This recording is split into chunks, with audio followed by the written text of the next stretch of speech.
Good morning, students. Welcome to my YouTube channel, SST Master by Neha Ma'am.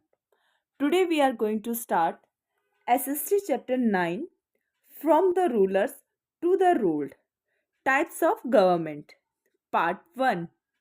So let's start from page number 185. So let's start from page number 185, Chapter 9 From the Rulers to the Ruled. Types of governments. क्या है chapter का नाम कि rulers to the ruled, मतलब शासक से शासित तक. ओके और इसमें हम पढ़ेंगे types of governments. A rulers duties in the internal administration of the country are three force. कि किसी भी राजा या किसी भी शासक की अपनी जो कंट्री की आंतरिक जो प्रशासन है उसको चलाने के लिए उसकी जो ड्यूटीज होती है वो 3 स्तरों पर होती है. मतलब क्या है कि राजा को 3 लेवल पे वर्क करना होगा अपनी कंट्री में एडमिनिस्ट्रेशन वर्क को करने के लिए. ठीक है, अब ये 3 फोल्ड कौन कौन से हैं? Number 1 is Raksha, protection of the state from external aggression. कि सबसे पहले क्या करना होगा, किसी भी राजा को या किसी भी शासक को रक्षा करनी होगी अपने लोगों की या अपने राज्य की. बाहरी जो भी आक्रमण है या जो भी बाहर से जो भी अटैक्स हो रहे हैं कंट्री पे, ठीक है, तो उन सब से अपनी कंट्री की, अपने स्टेट की प्रोटेक्शन करनी होगी, रक्षा करनी होगी किसी भी शासक को. सेकंड वन इज पालना, maintenance of law and order with in the state. कि उसे क्या करना होगा, पालना करनी होगी किस चीज की, अपने स्टेट में लॉ और ऑर्डर को मेंटेन करके रखना होगा. And third one is yogakshema, safeguarding the welfare of the people. योगक्षेमा हुआ कि जो लोग उसके स्टेट के हैं उनके वेलफेयर या उनके हितों की रक्षा करनी होगी. ये किस में लिखा गया है? कौटिल्य इन अर्थशास्त्र. कि जो कौटिल्य ने अर्थशास्त्र लिखी है उसमें कौटिल्य ने ये चीज मेंशन की है. Translation bye L.N. रंगाराजना. और इसकी ट्रांसलेशन किसने की है? L.N. रंगाराजना ने इसकी ट्रांसलेशन की है. Next is what is government. अब हम पढ़ेंगे कि गवर्नमेंट क्या है, व्हाट आर इट्स फंक्शंस, और इसके क्या क्या फंक्शंस हैं. In grade 6 we learned what government is and explored some of its roles. कि क्लास 6 में या ग्रेड 6 में हमने पढ़ा था कि गवर्नमेंट क्या है और उसके कुछ रूल्स को, कुछ उनकी जो भूमिका है उसको भी हमने एक्सप्लोर किया था. The government plays an important role in our lives. कि जो गवर्नमेंट है वो हमारी लाइफ में बहुत ही इम्पॉर्टेंट रोल प्ले करती है. दिस रोल इंक्लूड्स, उसके रोल में क्या क्या चीजें इंक्लूड है वो हम पढ़ेंगे. First is maintaining law and order in society. Government का क्या काम है कि वो सोसाइटी में लॉ और ऑर्डर को मेंटेन करके रखती है. Ensuring peace, stability and security of for the people. Government का नेक्स्ट काम क्या है कि वो अपने लोगों के लिए इंश्योर करती है कि जो रहने के लिए जो प्लेस है वहां पे पीस हो, स्टेबिलिटी हो और सिक्योरिटी हो. Managing relationship with other countries. Government ही होती है जो दूसरी कंट्रीज के साथ रिलेशनशिप्स को मैनेज करती है. Taking care of national defence. Government ही नेशनल डिफेंस को भी सुनिश्चित करती है, राष्ट्रीय सुरक्षा. Delivering essential goods and services, education, health care, infrastructure. Government ही क्या है जो कि डिलीवर करती है गुड्स एंड सर्विसेज. ठीक है, इसमें कौन कौन सी गुड्स एंड सर्विसेज आती है? एसेंशियल, जो बहुत ज़्यादा ज़रूरी है, लाइक एजुकेशन. एजुकेशन को कौन मैनेज करता है? गवर्नमेंट मैनेज करती है. हेल्थ केयर, इंफ्रास्ट्रक्चर, ये सारी चीज एसेंशियल गुड्स एंड सर्विसेज हैं जो कि गवर्नमेंट प्रोवाइड करती है. Managing the economy and economic activities. जितनी भी इकोनॉमिक एक्टिविटीज होती है वो कौन मैनेज करता है? गवर्नमेंट करती है. और इकोनॉमी को भी मैनेज करने का काम गवर्नमेंट का ही है. Working for the welfare and improving people's life. अब लोगों की भलाई के लिए काम करना और लोगों के जीवन को इम्प्रूव करना, ये काम भी किसका है? गवर्नमेंट के अंडर, के गवर्नमेंट के जो वर्क्स है उसी के अंडर ये भी आते हैं। In grade 6, we learned that India has a democratic form of government. कि ग्रेड 6 में हमने सीखा था कि इंडिया में क्या है? डेमोक्रेटिक फॉर्म ऑफ गवर्नमेंट है, मतलब लोकतांत्रिक सरकार है। Like India, many countries have a democratic government. कि इंडिया की तरह कई कंट्रीज और भी हैं जहाँ पे कि डेमोक्रेटिक गवर्नमेंट पाई जाती है। But some countries have other forms of government. बट कुछ कंट्रीज ऐसी है जहाँ पे कि गवर्नमेंट की दूसरी फॉर्म पाई जाती है, कोई दूसरी तरह की गवर्नमेंट वहाँ होती है। Even all democratic governments are not exactly the same. Even अगर हम डेमोक्रेटिक कंट्रीज की भी बात करें तो उन सब में भी जो डेमोक्रेटिक गवर्नमेंट है, लोकतांत्रिक गवर्नमेंट है, वो भी सेम तरीके से वर्क नहीं करती। In this chapter we will learn about various form of government. इस चैप्टर में हम क्या सीखेंगे? हम सीखेंगे various form of governments. Government की वेरियस फॉर्म कौन कौन सी है, how they differ from each other, और ये एक दूसरे से कैसे डिफर करती है, एंड हाउ दे फंक्शन, और वो किस तरीके से वर्क करती है। What is democracy? अब हम पढ़ेंगे कि डेमोक्रेसी है क्या। As we studied in grade 6, democracy is best understood as rule of the people।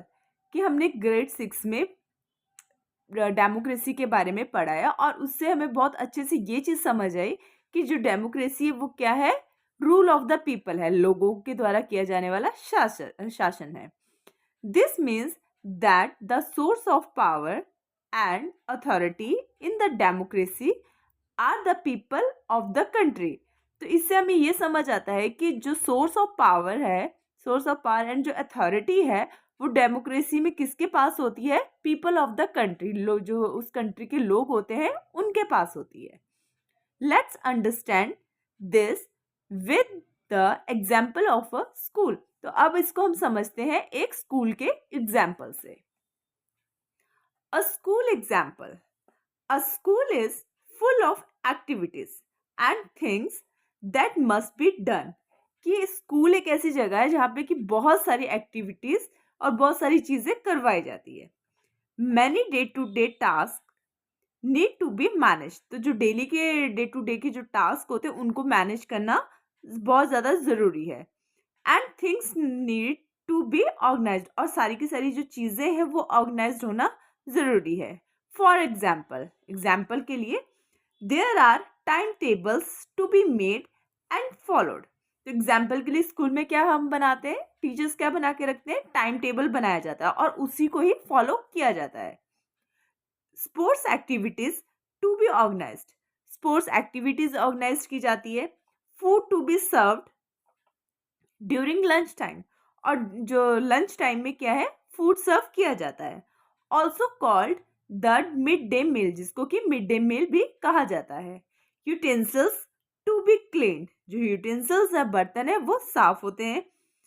Speakers to be decided for the morning assembly. अब मॉर्निंग असेंबली में कौन कौन बोलेगा, कौन कौन स्पीकर्स होंगे, वो भी डिसाइड किया जाता है। And activities to be arranged for no bag days, और जिस दिन नो बैक डे होता है उस दिन कौन कौन सी एक्टिविटीज करवाई जानी है वो भी डिसाइड की जाती है, वो पहले से अरेंज की जाती है। The list is very long in term of all that need to be done in the school. तो जो स्कूल में एक्टिविटीज करवाई जाती है इसकी जो पूरी अगर हम लिस्ट बनाने जाए तो लिस्ट बहुत ही लंबी बनेगी, बिकॉज स्कूल में इतनी ज़्यादा एक्टिविटीज़ होती हैं और उन सारी एक्टिविटीज़ को प्रॉपर अगर हम करवाना चाहते हैं तो उसके लिए क्या करना होगा? उसको प्रॉपर मैनेज करना होगा, प्रॉपर अरेंज करना बहुत ज़्यादा ज़रूरी है। With so many things to be done, the head teacher realized that a student committee should be appointed so that students can be part of making the relevant rules to get all this done, then help in implementation of the rules and ensure that the rules are being followed। तो अब ये बहुत सारी चीज़ें school में होनी थी, तो हेड टीचर ने रियलाइज़ किया कि एक स्टूडेंट की एक कमेटी अपॉइंट कर देनी चाहिए, जिससे कि जो स्टूडेंट्स हैं, वो इन सारे कामों को करने के लिए जो एक रेलेवेंट रूल्स है वो बना सके और उसके बाद उन रूल्स को इम्प्लीमेंट करने में वो हेल्प कर सके और इंश्योर करें कि सभी बच्चे उन रूल्स को प्रॉपर फॉलो भी करें। The question before the head teacher was who will be part of the committee. अब हेड टीचर के पास क्वेश्चन आ रहा है कि अब उस कमेटी में पार्ट कौन लेगा। The head teacher discussed this in the assembly. अब हेड टीचर ने क्या किया, ये सारी चीजें असेंबली में डिस्कस की। She proposed that it would be good if some students can take responsibility for this task. तो अब जो हेड टीचर है उन्होंने स्टूडेंट्स से कहा कि उनको प्रपोजल दिया कि अगर कुछ स्टूडेंट्स ये रिस्पॉन्सिबिलिटी लेते हैं, इन कामों की रिस्पॉन्सिबिलिटी लेते हैं, तो ये बहुत ही अच्छा होगा। A student committee should be formed. तो क्या है कि एक स्टूडेंट की कमेटी बनाई जानी चाहिए। Hearing this the student got excited and start arguing. अब ये सारी बातें सुनकर अब स्टूडेंट्स जो थे वो बहुत ज्यादा एक्साइटेड हुए और उन्होंने अब आर्गुइंग करनी, बहस करनी, आपस में डिस्कशन करना उन्होंने स्टार्ट कर दिया।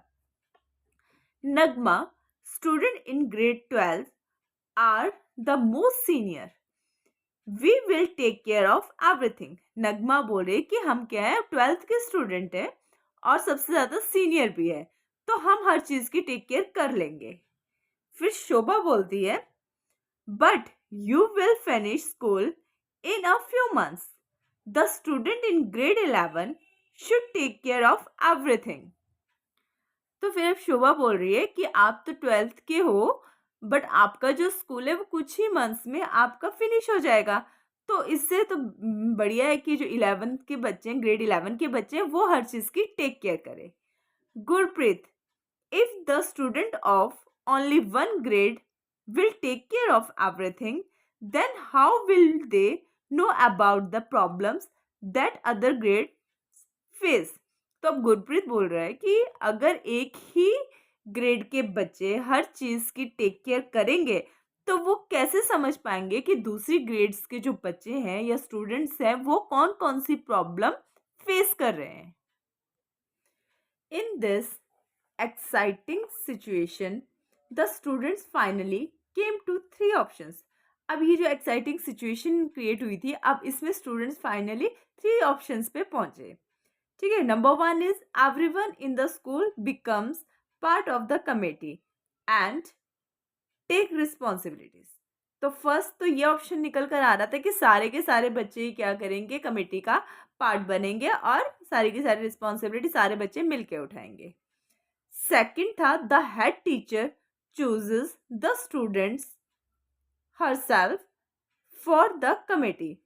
अब नेक्स्ट ऑप्शन ये था कि हेड टीचर जो है वो अपने हिसाब से स्टूडेंट्स को वो चूज करे कमेटी के लिए। एंड थर्ड ऑप्शन निकल कर आया कि the students choose there representatives through voting and the chosen representative become the members of the committee. और थर्ड ऑप्शन निकल कर आया है कि जो स्टूडेंट्स हैं सारे के सारे वो मिलकर क्या करें, अपने रिप्रेजेंटेटिव को वो चूज करे थ्रू वोटिंग, और जो वोट के बाद जो रिप्रेजेंटेटिव चुनकर आएंगे वो फिर क्या बनेंगे, मेंबर्स बनेंगे उस कमेटी के। The first method may seem appealing, but if every student in the school is part of the committee, it will be difficult to reach decisions and manage implementation effectively। तो जो first method है वो बहुत ज़्यादा appealing लग रहा है, बहुत अच्छा लग रहा है कि सारे के सारे क्या करेंगे, पार्टिसिपेट करेंगे।